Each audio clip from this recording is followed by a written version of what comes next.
Como fosse um par, se essa valsa triste se desenvolvesse ao som dos bandolins. E como não, por que não dizer que o mundo respirava mais se ela apertava assim seu colo, e que como se não fosse o tempo em que já fosse impróprio se dançar assim. Ela teimou e enfrentou o mundo, se rodopiando ao som dos bandolins.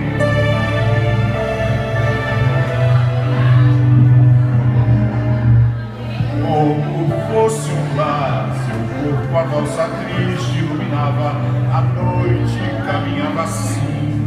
E como o ar, o vento e a madrugada iluminavam a fada no meu botequim, valsando como valsa uma criança que entra na roda à noite e tá no fim.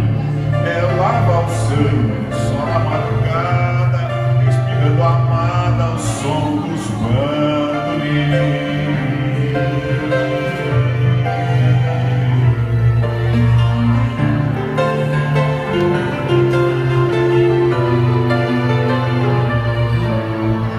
Como fosse um plano que nessa valsa triste se desenvolvesse ao som dos bandolins. E como não, por que não dizer que o mundo respirava mais se ela apertava assim seu colo, e se não fosse o tempo em que já fosse impróprio se dançar assim. Ela teimou e enfrentou o mundo, se rodopiando ao som dos bandolins. Como fosse um lar, seu corpo a valsa triste iluminava a noite, caminhava assim. E como um par, o vento e a madrugada iluminavam a fada do meu botequim, valsando como valsa uma criança que entra na roda à noite e tá no fim. Ela valsando só na madrugada, se julgando amada ao som dos bandolins.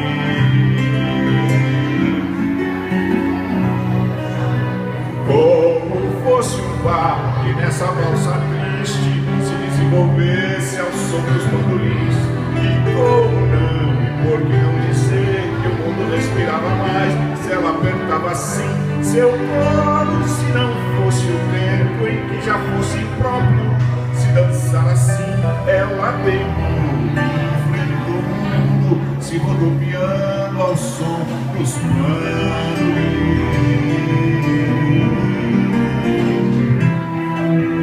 Como fosse um lar, seu corpo a valsa triste iluminava a noite, caminhava assim. E como um mar, o vento e a madrugada iluminavam a fada do meu botequim, valsando como valsa uma criança que entra na roda à noite e tá no fim.